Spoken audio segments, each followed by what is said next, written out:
All right, well, I'm just going to go ahead and start, and I think other people may trickle in as they do.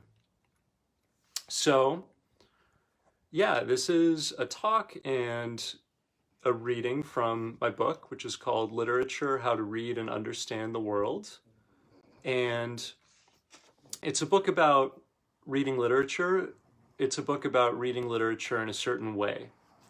So, I noticed when I was studying literature in school, which started in, high school and continued into college. I was an English major.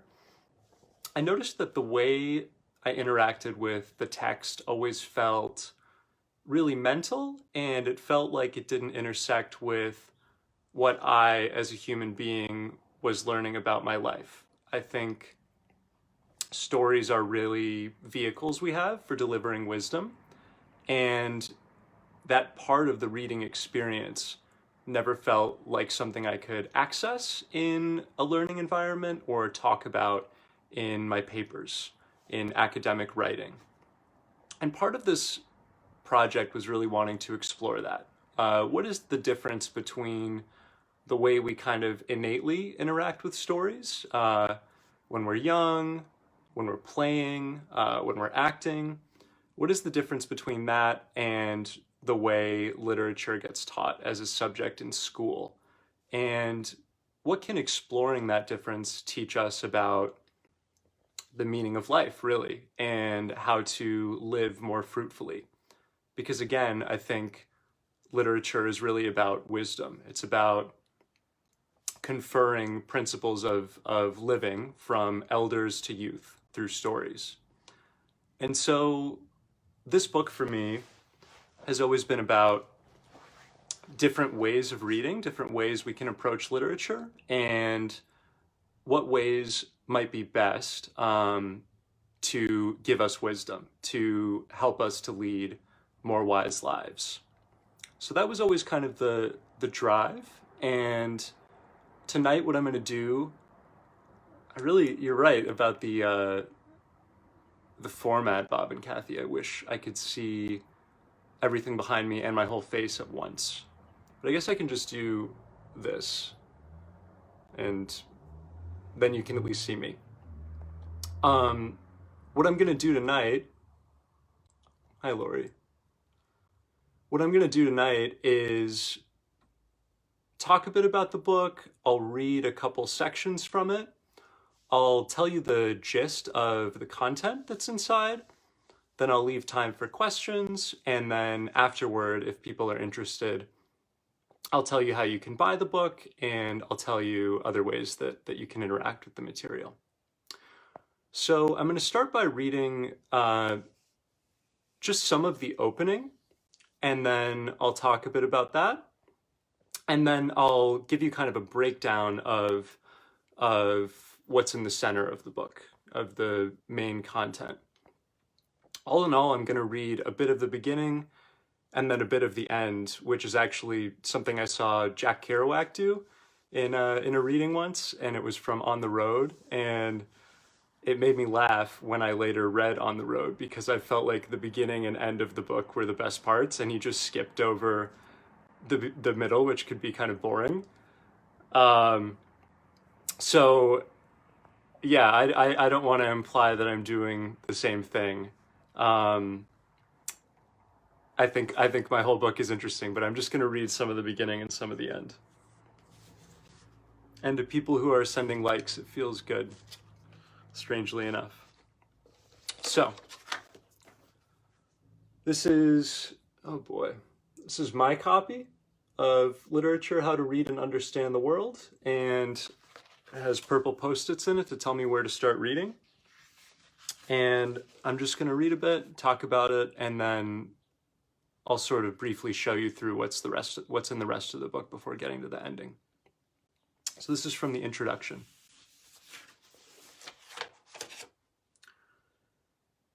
When you read a work of fiction, there's probably a part of you that feels excited at all the new information you are taking in.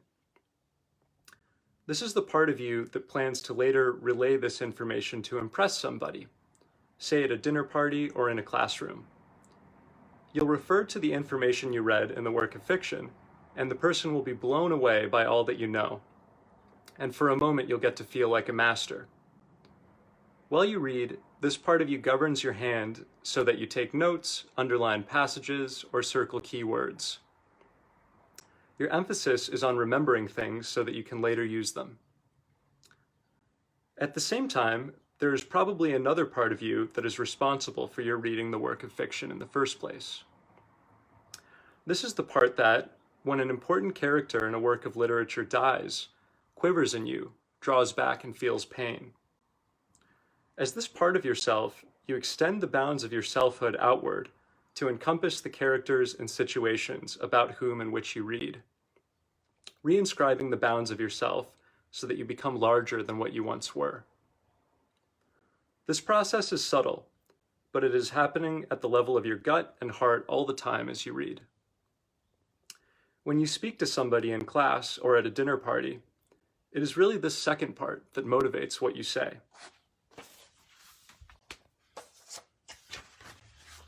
My hand's starting to get tired. I should have had a tripod. There is some sort of gut-level feeling response to the text that you want to relay to the person, and that you want them to feel too. When we were children, it was only this second part that engaged with story, and we had no self-consciousness about it. You can see this if you reflect back to how you played on a childhood playground. If you donned the mask of Spider-Man, you were Spider-Man for the period of that game. There was no inner voice in your head that admonished you the game wasn't quite real, that you didn't really have superpowers, or perhaps weren't the right gender to be playing this role. Similarly, if you acted as the husband or wife in a game of house, you perceived that you were that character. There wasn't the inner doubt that you didn't really have hair on your arms, or breasts, or hadn't really given birth, or didn't really have to worry about money. These considerations were subsequent to the part of you which allowed you to fully participate in those roles. And the result was that you ran and screamed and laughed with all the liberation of childhood. We now tend to think of these times as superficial, but the fact is that when you dared to fully enter and inhabit these characters, you gained wisdom from the crossing. As Spider-Man, perhaps you learned the famous adage that with great power comes great responsibility. Or perhaps you learned the even deeper lesson that despite your having superpowers, you couldn't transcend the character's shortcomings of being poor and unpopular. As the mother or father in a game of house, perhaps you learned that as enticing as it was to be an adult, there was also a quality of suppressing your desire that was overwhelmingly sad. Or more poignant still, perhaps you learned that the reasons your own parents sometimes did things that made you angry or sad were reasons you could access if only you put yourself in their shoes. In any of these games, what you learned were things you could immediately turn around and set into practice in your own life, whether conscious or not. This process of gaining wisdom through the act of extending our boundaries of selfhood, then applying this wisdom to the context of our lives, is the subject of this book. But I want to share a bit of my own story in order to give that subject its proper weight and drive. Throughout this book, you will get to know a method of engaging with literature which will feel at once familiar and yet new to you, but you will also get to know me. So, purple post-it number 2 indicates that that's where I'm going to stop reading for now, so I obey. So in this first part of the book, I'm introducing an idea that there are 2 parts of us that show up when we interact with the story. Part 1 wants to master the knowledge of the story so that it can seem smart. This is the part of us that usually gets activated in school, where we write papers about books. We want to seem like we are authorities on the story, that we understand the content, that we can pull symbolic meanings from it, and we want to be able to use that to create a certain image of ourselves. There's another part of us, which is the part that has empathy for the characters, and in a mysterious way, even believes that we are the characters. And I talk about childhood play because that is where that part of us really comes to the fore. We can all remember being kids and playing fantastical games, and we didn't yet know, or we didn't yet perceive, I'm not actually that character. I'm pretending to be that character. We thought we really were, a witch, or Spider-Man in my example, or the mother or father in House, or whatever the case may be. And in a way, that was an act of courage that took us beyond ourselves and into the experience of another being. Part of the story and the purpose of this book is, now that we're adults and we have this sense, I'm Jackson, I have my identity, out there are other people with different identities. How do we again access that childlike part of us that wants to experience what it is to be someone else?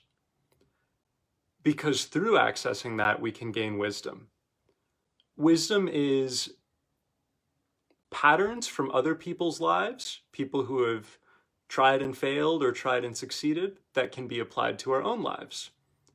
And we can gain that wisdom through trying to identify with people outside ourselves. And this book treats literature as a tool to do that.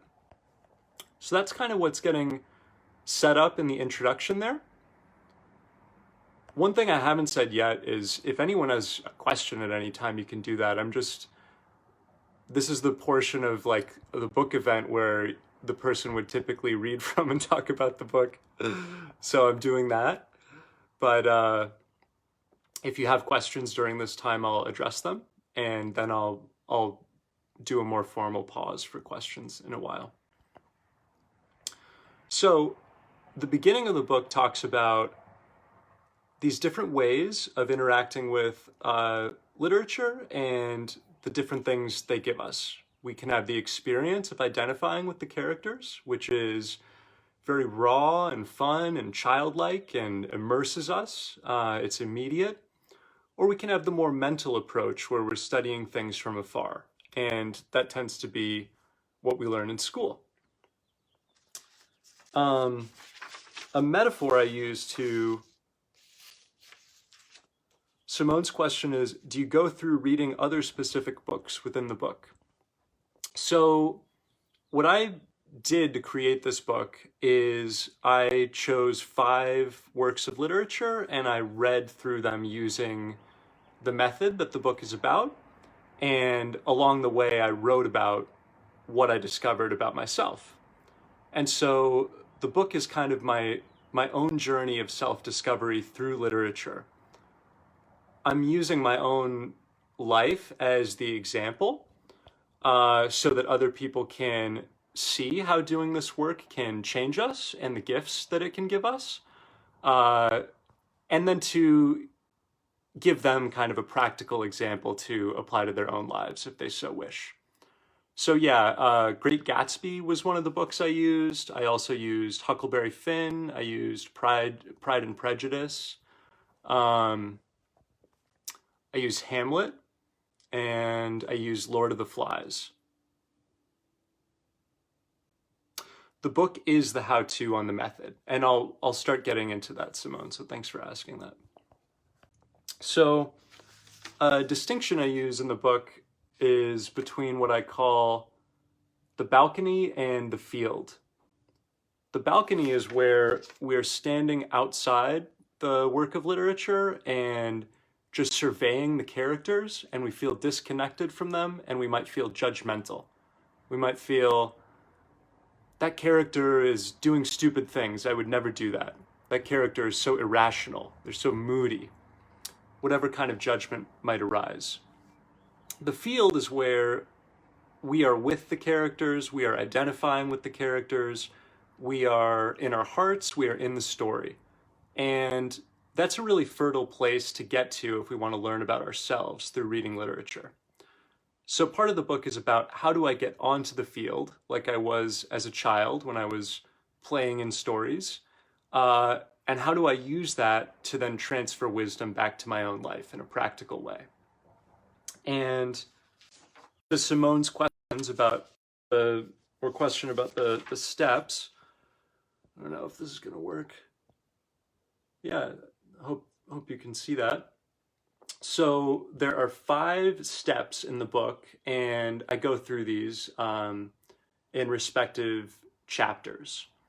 So the first step is what I call engaged reading. And this simply means while we're reading the book, we try to step out from a place of judgment and instead begin identifying with the characters. So let's say I'm reading Huckleberry Finn, which I mentioned. Rather than think, here's an experience that Huck and Jim are having, I would say to myself, ha, that's awesome. I think there are a lot of people who normally read in this way. And that's a fair point. Simone says, I think that's how I normally read, so that's cool. I'm excited to read your book. So I might ask myself while reading Huckleberry Finn, how do I feel as Huck? What am I thinking about as Jim? And if I want, there are journaling exercises I can do to put myself in the character's perspective. An entire chapter of the book is devoted to that. Taking a different approach, I can examine judgments that I, as the reader, am having about the characters in order to let go of them. And that will help me to become more immersed in their perspectives. So it's really an act of getting out of my own head or getting off of what I call the balcony and really seeing what is the interior experience of this character and how can I myself inhabit that. The next step is what I call character identifications, and I'll actually read you a little bit of one of those so you can see what that's like. This is more or less what you would do if you were an actor and you were in a play and you were, taking on the role of one of the characters. This is going the distance and seeing what I feel, how I behave, what I don't know about myself, and what I would change about myself if I knew that from the perspective of the character. It's kind of leading ourselves through that whole inquiry. I'll read you a little bit of one that I did for Nick Carraway from The Great Gatsby. But in the process of creating this book, I did dozens of character identifications for all the books that I read. And I didn't have a little post-it note for myself, so I'm gonna have to find this manually. Okay. And you'll hear in this how when I start this writing, I'm Jackson, and through the process of this writing, I become Nick from The Great Gatsby. For me, feeling my way into Nick feels like certain death, which is why I so badly don't want to do it. It feels like the death of any possibility of knowing myself, which I have to admit is a way I already know how to live. As Nick, I have so far buried my real self and so thoroughly replaced it with my projections onto other people that I am forever lost in a sea of delusion, groping for an anchor that will not come. I am by turn angry, grief-stricken, hopeful, and in moments elated. When someone momentarily appears to save me, as Gatsby does Nick, I shine on this person with the most desperate love. But this experience is only ever short-lived, and so I wind up disparaging and hating this same person, as Nick does Gatsby. As Nick, I have turned the characters of my world into a nightmare when I myself am my biggest enemy. Simone says this is great for students. Thanks, Simone. So this exercise of stepping into the character through a character identification can pull out metaphors like that, which really help us feel the interior experience of the character. So I talk about being lost at sea, groping for an anchor as Nick. That's something that takes me out of my head, out of the place of judgment, which we so often rest in when we're reading, especially in an academic context where everyone wants to seem smart, And it helps me ask and experience, what does it feel like to be this person? Doing that at length for all of the characters really opens me up as an individual and keeps me alive while reading. And that's the aim. I'm going to take a little tea here because I'm sounding like a frog.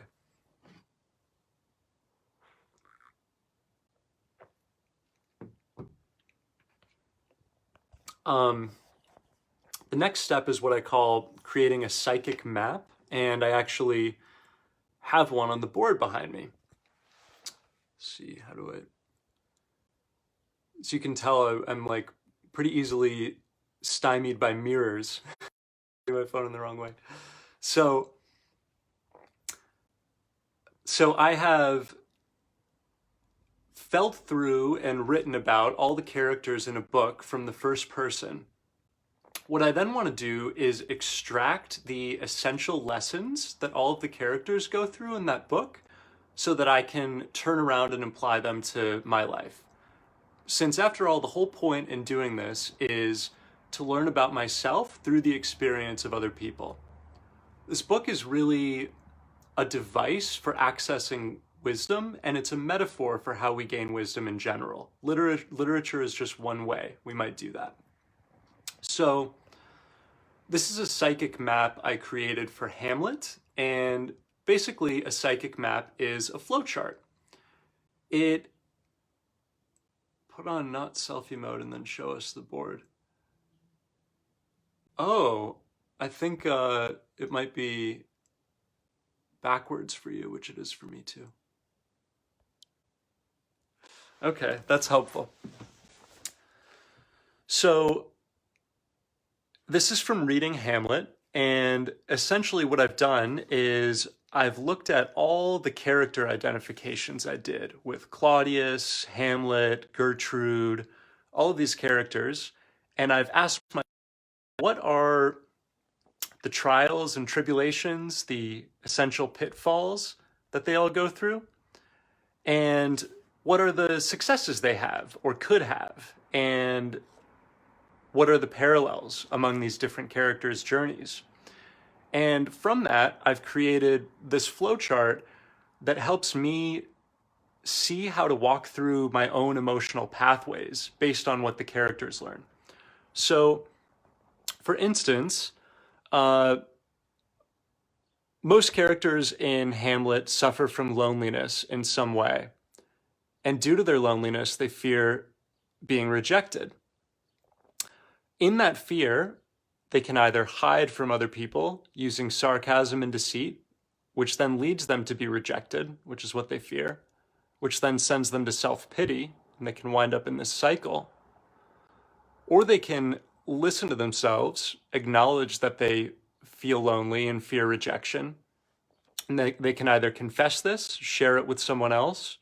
You see this through the character of Claudius, which is freeing, or they can accept it within themselves, kind of an interior path, which will help them rise to action, which you see in Hamlet. Creating this helps me as Jackson see the wisdom in a distilled form so that, again, I can apply it to my life. No longer seems like something that has to do just with Hamlet, but instead it seems like something I've learned that's kind of universal. Someone could see this and they could never have read Hamlet and they could still interact with and understand it. So that's one of the products that we produce through this system of reading literature. Something else I want to add here is everyone who reads the book would create a different one of these maps because we're all going to notice different things about the characters. And so when you're interacting with literature in this way, for the purpose of gaining wisdom, it's deeply personal. There's no right answer. It's very different from, in my experience, the way I was taught in school, where I was looking to prove something to my teacher, and it felt like I could be right or wrong. So that's another thing that's different about this. So I've talked about steps 1 through 3, engaged reading, character identifications, and the psychic map, which is behind me. After that, I create what I call an executive summary. And that's kind of a playful term because executive summary comes from business and it sounds very official. But what happens in the executive summary is we name the wisdom that we've gained through reading the book and we apply it to our own lives in a first person narrative. It's a journaling exercise and there are some simple questions to help us do it. And then the final step is community mapping. So once I've learned about myself and about human nature through interacting with characters in a work of literature, once I've produced a psychic map like I have above, I then want to interact with the world. I want to step out into the world and share what I've learned. And that's why I call this final step community mapping. It's about sharing the wisdom that I've gained with others.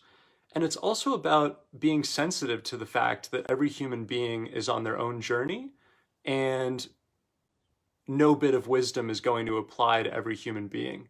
In other words, we each have our own appropriate way of doing things. So this final step is kind of never ending. It's a learning and receiving and also sharing process where we interact with the world and ultimately come to recognize that we ourselves are a character in a story too. And that's kind of where the book concludes in a metaphysical way. So I've shared some of the intro, I've shared these 5 steps. I'm going to read a bit of the end of the book, and then I'm going to leave some time, some space for questions, and then I'll tell people how you can buy the book and some other ways you can help me out if you're interested with that.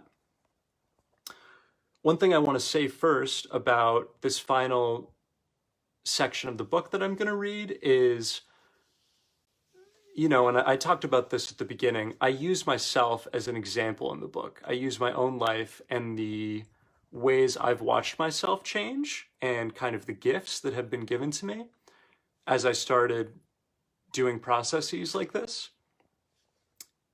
And the end of the book talks about some concrete examples of really amazing things that have happened to me, as though to confirm that I do have some wisdom now. There are some things I know about life because I've been studying and paying attention in these ways.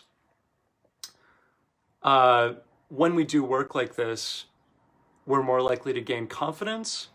We gain emotional skills that help us in relationships. And as I talk about, we're also more prone to become spiritual, because the more I realize I'm a character in a story, the more I'm open to a larger force guiding me. So I'm just going to share this bit from the end of the book, where something really amazing happens to me. And probably everyone watching this right now knows what it is.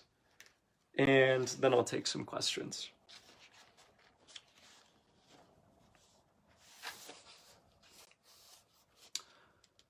And then something amazing happened. I had applied to graduate school and I was living in Colorado when this begins. About 6 months before starting graduate school, I had a dream of a red-headed woman. In the dream, I knew she was a nurse, and I woke up saying aloud the words, "That's my wife." Discussing this dream with my roommate, we decided it was a premonition, and I began wondering whether I should physically seek out the person described. Did I and my roommate know anyone in medical school who could introduce us? Alternately, I was doing online dating at the time. Maybe I should restrict my searches to medical students and nurses who had red hair. Soon enough, I realized how pointless this kind of search was, and I gave up and forgot about it. I'd gotten into graduate school in a few locations, one of which was Madison, Wisconsin. For no reason I can discern, I felt that I was supposed to go there, so I did. A few weeks after the move, I was sitting at a Wisconsin coffee shop, one within walking distance from my house. It was a busy day in the coffee shop, and unbeknownst to me, one of the few seats available was across from me, at a small metal table meant for 2. As I clacked away at an application I was working on, A hand set itself down before me, and a voice said, "May I sit here?" I looked up. The woman who presented herself was incredibly beautiful. Beautiful. Her hair was blonde, not red, but nevertheless a dizziness began to fill me up. Something very special was happening. I told the woman she could sit across from me, and we talked for several hours, exchanging contact data. Our conversation informed me that she was a nurse, but it wasn't until I went home and looked her up on social media that I could verify my intuition about her hair. It had only been dyed blonde. In fact, she was a natural redhead. I have told this story many times, and what's growingly obvious to me is that it just as easily might not have happened. Instead of moving to Wisconsin for graduate school, I might have told myself that there were more practical options in Colorado, where I was living at the time I had the dream. Rather than submitting to the guidance of this prophetic intuition, I might have told myself that it was just subconscious trickery, that I who lived above these waters was better positioned to steer my life. In a word, I might have approached the introduction of the red-headed nurse from the story of perfection. It's really the same thing as the balcony. Analyzing it and, like all else I analyze, casting it aside. As such, I would not now be engaged to the most wonderful person I have met. This method of interacting with literature has changed my life, guiding me from a point where I identified with and intimately understood a mass shooter, something else in the book that I haven't talked about, to one where I am found in terms of work, love, and spirituality. I am a budding professor, engaged to a woman I adore, and a practicing Buddhist. And I know that I have all these things because I recognize myself as no different from a character in a story. I have only my experience, with its limiting preconditions and biases, not a universal grasp of all that is. I am only human, but as such am privy to the guidance all humans are privy to, if we listen. That of the writer who writes our lives, the one who stands perpetually on the balcony, while we do not, but with an eye that is warm, not cold. Thus I rest in the knowledge that my life is written. As my work in literature has transformed my life, I hope that it is able to transform yours as well. Wherever you find yourself in life, I hope that you are able to meet and accept yourself just there. I hope you are able to see that, even if you perceive yourself to be perpetually trapped on the balcony, high above your own experience, you in fact already stand on the field, if only glimpsed from another angle.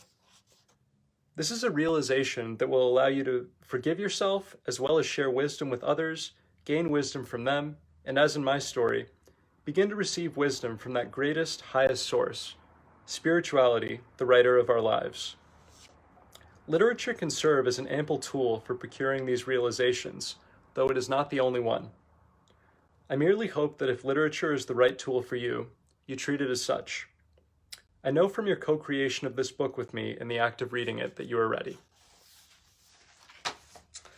So, that's all I wanted to share from the book today. It's a book about literature. It's a book about identifying with characters in literature as a way of receiving and naming wisdom, which we can then apply to our lives and share with others.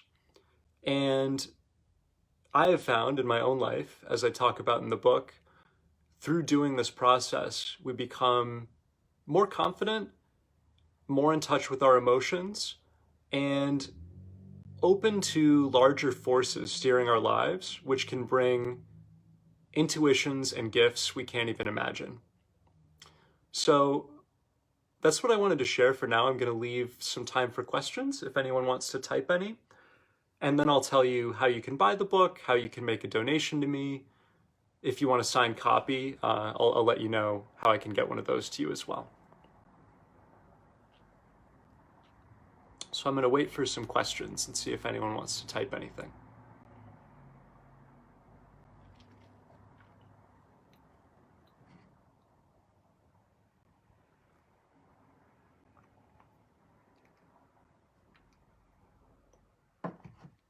Simone, I want to thank you for interacting earlier. That was fun.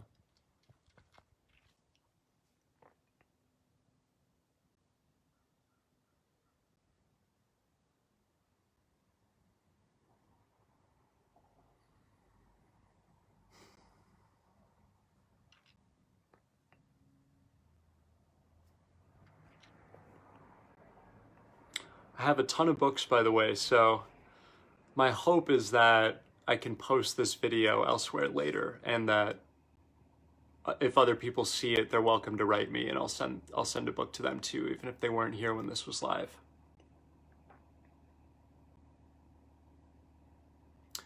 All right, I'm feeling like there aren't any questions at this time, so I'm just going to talk about how you can interact with me and how you can get a book. I've created all these little pieces of paper, by the way, so that... Wait, if I do this right now, is this backwards for you? Simone, would you type that? Is that backwards for you?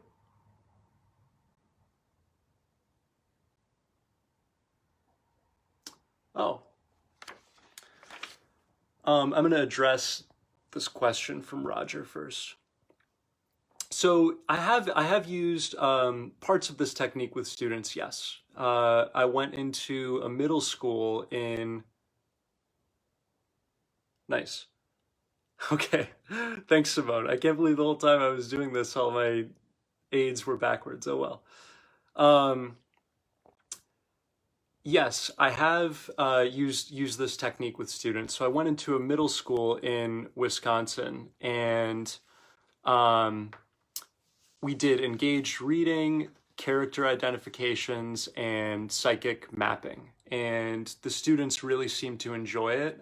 We didn't have space in the curriculum to do the rest. I'm not sure the students got as much out of it as they would if they were older. Middle school is a really tough age to use a method like this because empathy is in short supply. But I think it's a good age to use the method for the same reason. And part of what I want to do going forward is teach groups this curriculum. So one of the reasons to circulate the book is just the more people that know about it, the more likely that I can start doing that, either in Madison or virtually or both.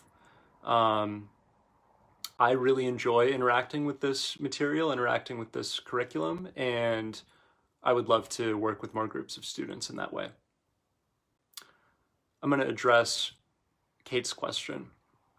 How do you identify the books most relevant to your life? From Steve Dichter. I